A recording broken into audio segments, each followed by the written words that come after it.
तो चलिए अब सीधा आपको लेकर चलते हैं लखनऊ, जहां पर मुख्यमंत्री योगी आदित्यनाथ क्या कुछ कह रहे हैं, सुनिए। छात्र छात्राओं को प्रवेश होने के उपरांत छात्रवृत्ति वितरण के आज के इस कार्यक्रम के अवसर पर मैं प्रदेश भर के उन सभी छात्र छात्राओं को जिन्हें आज इस छात्रवृत्ति का लाभ प्राप्त हो रहा है, इसके लिए उन सभी को, उनके अभिभावकों को मैं हृदय से बधाई देता हूं। आज के इस कार्यक्रम में आपने देखा होगा 10,28,205 से अधिक छात्र छात्राओं को स्कॉलरशिप एक साथ वितरित हो रही है, जिसमें 300 करोड़ रुपए की राशि डीबीटी के माध्यम से उनके खाते में भेजी जा रही है। आपने इससे पहले विजयादशमी के ठीक पूर्व देखा होगा, तब भी हम लोगों ने बड़ी संख्या में छात्र छात्राओं को इनको स्कॉलरशिप वितरण के कार्यक्रम के साथ जोड़ा था।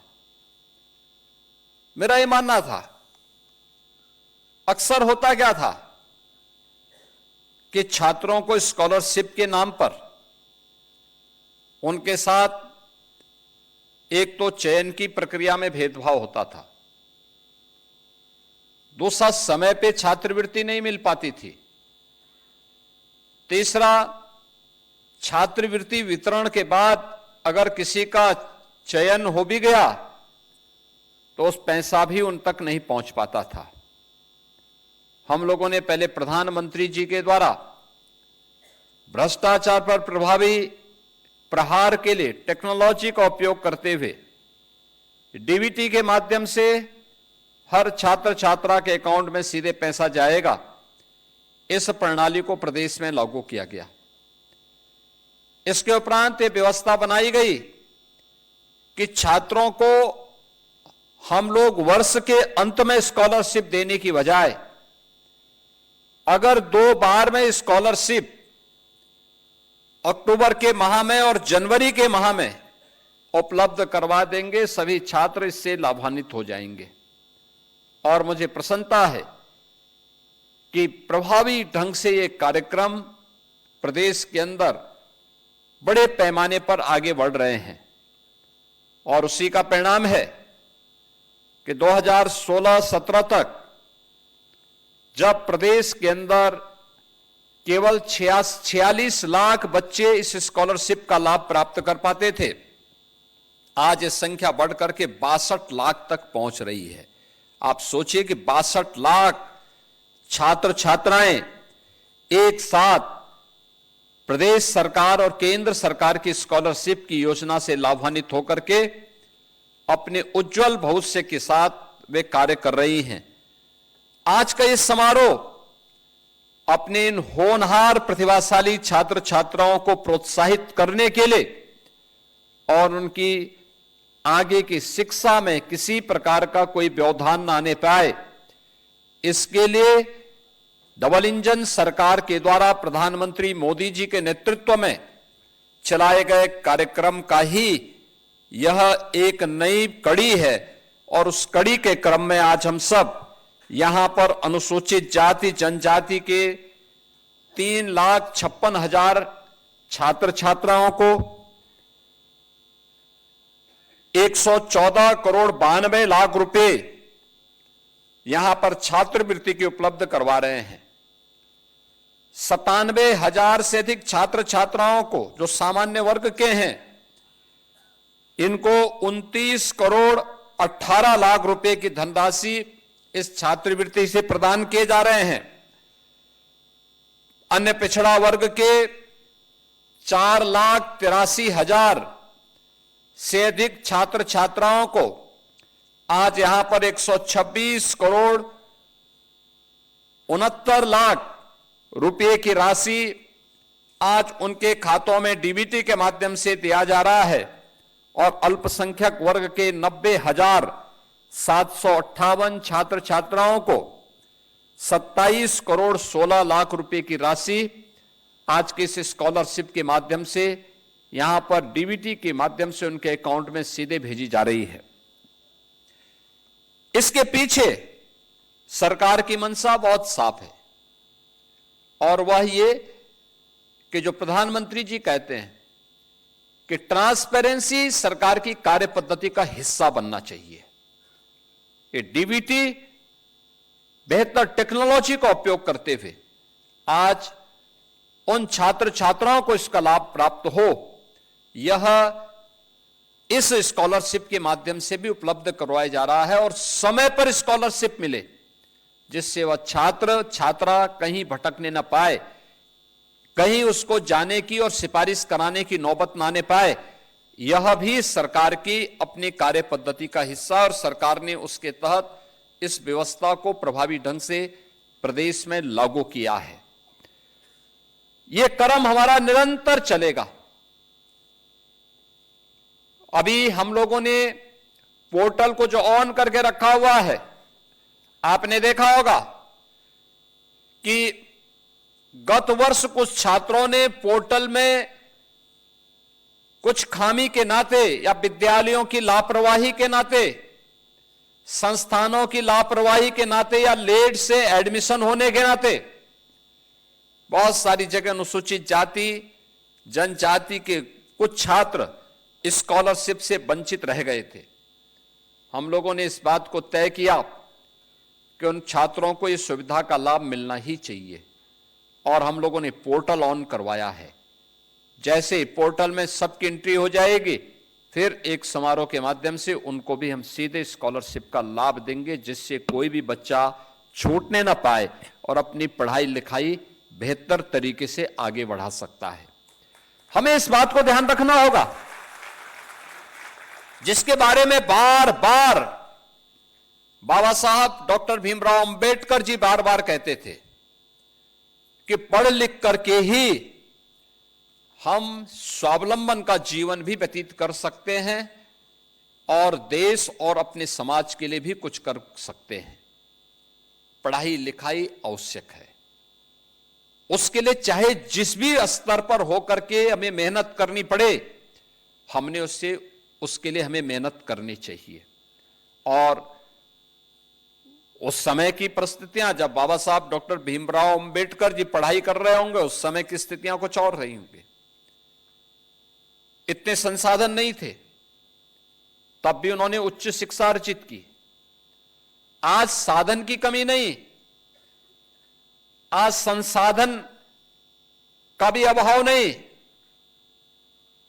हमें थोड़ा सा अपने स्तर पर प्रयास करना होगा, सरकार की योजना के साथ जुड़ना होगा, संस्थानों में अपनी उपस्थिति दर्ज करनी पड़ेगी, लाइब्रेरी जाने की आदत डालनी पड़ेगी, पाठ्यक्रम पर फोकस करना पड़ेगा, इनोवेशन के बारे में हमारे मन में एक जिज्ञासा होनी चाहिए और जहां भी अच्छा कुछ देखने को मिलता है उसको सीखने की जिज्ञासा पैदा करनी पड़ेगी। कोई कारण नहीं कि आप समाज में एक बड़ी भूमिका में ना आ जाएं। अवश्य आ सकता है, हर छात्र आ सकता है, हर छात्रा आ सकता है। असीम ऊर्जा और प्रतिभा उसके पास है। उस प्रतिभा का लाभ न केवल उससे उसके परिवार को बल्कि समाज को और देश को प्राप्त होना चाहिए। यह स्कॉलरशिप के पीछे का भाव होता है। उसे आर्थिक रूप से स्वावलंबन के पथ पर हम अग्रसर करने में योगदान दे सके। जैसे आपने देखा होगा कि हम लोगों ने पिछले 8 वर्ष में 4,27,00,000 से अधिक छात्र छात्राओं को स्कॉलरशिप की सुविधा का लाभ दिया। बहनों और भाइयों, 2016-17 के पहले यह एक कल्पना थी।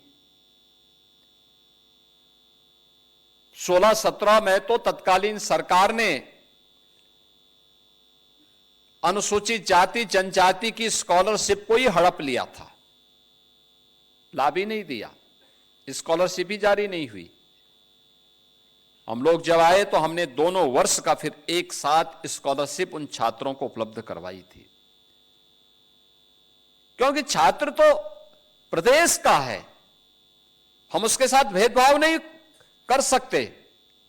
और ये हमारा संकल्प भी है कि प्रदेश के अंदर किसी भी युवा के साथ, किसी भी छात्र छात्रा के साथ, और खासतौर पर अनुसूचित जाति, जनजाति और अन्य पिछड़े वर्ग के छात्र छात्राओं के साथ किसी को भी खिलवाड़ करने या भेदभाव करने की छूट नहीं दी जा सकती है। और इसके लिए हर बार हम लोग स्वयं इसकी समीक्षा करते हैं और उनकी स्कॉलरशिप को उनके पास तक पहुंचाने के लिए पूरी समीक्षा करने के साथ साथ पर्याप्त धनराशि उपलब्ध करवाने का काम भी करते हैं।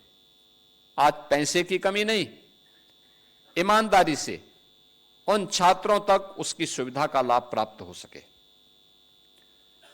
उन पात्र लोगों तक सरकार की सुविधा का लाभ प्राप्त हो सके। आज इसके लिए सरकार ने अनेक कार्यक्रम प्रारंभ किए हैं। केंद्र और राज्य सरकार के द्वारा चलाए गए कार्यक्रम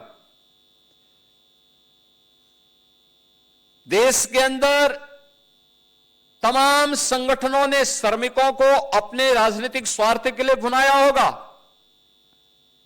लेकिन उन श्रमिकों के परिवार का कल्याण हो, उनका उत्थान हो, उनके बच्चे भी पढ़ लिख जाएं, इसके लिए जो प्रयास होने चाहिए थे ईमानदारी से नहीं हुए।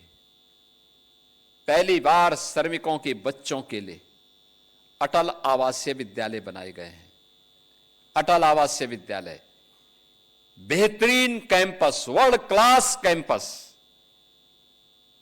बीओसी बोर्ड का रजिस्टर्ड श्रमिक का बच्चा वहां पर उस शिक्षा का लाभ ले सकता है। फ्री में रहने की व्यवस्था, खाने की व्यवस्था, पूरी एजुकेशन फ्री, सब कुछ फ्री। ये पहली बार प्रधानमंत्री मोदी जी के मार्गदर्शन में हमने प्रदेश के अंदर 18 कमिश्नरी में 18 ऐसे विद्यालय सफलतापूर्वक संचालित करके श्रमिकों के प्रति, उनके श्रम के प्रति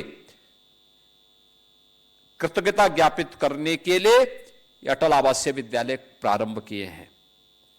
प्रदेश के अंदर आश्रम पद्धति विद्यालय के माध्यम से अनुसूचित जाति के बच्चों को उनको बेहतरीन कैंपस, लॉजिंग, फूडिंग की सभी व्यवस्था एक ही छत के नीचे प्रदान करते हुए ये विद्यालय भी संचालित हो रहे हैं। प्रदेश के अंदर कस्तूरबा गांधी विद्यालय के माध्यम से गरीब बालिकाओं को इंटरमीडिएट तक की शिक्षा फ्री में उपलब्ध हो सके, इसके लिए उन बालिकाओं को रहने की व्यवस्था भी करना और उनके लिए अच्छी शिक्षा की व्यवस्था भी करना, कस्तूरबा गांधी विद्यालय के माध्यम से प्रदेश के अंदर इस कार्य को भी आगे बढ़ाया गया। प्रदेश के अंदर अन्य अनेक कार्यक्रम प्रारंभ करने के साथ ही हमारा युवा प्रतियोगी परीक्षाओं की तैयारी करने के लिए उसे कोचिंग के लिए इधर उधर भटकना ना पड़े। अनुसूचित जाति, जनजाति के छात्रों के लिए पहले प्रतियोगी परीक्षाओं की तैयारी के लिए कुछ क्षेत्रों में कोचिंग चलते थे, उसकी स्ट्रेंथनिंग की गई, उसको और समृद्ध किया गया, लेकिन साथ साथ यह भी सुनिश्चित किया गया कि जो बच्चे यूपी के हैं प्रतियोगी परीक्षाओं की तैयारी करने के लिए जिन्हें बाहर जाना होता था, बाहर चले जाते थे, वहां पर उनके सामने असमंजस की स्थिति रहती थी। आज अभ्युदय कोचिंग के माध्यम से हर जनपद में मंच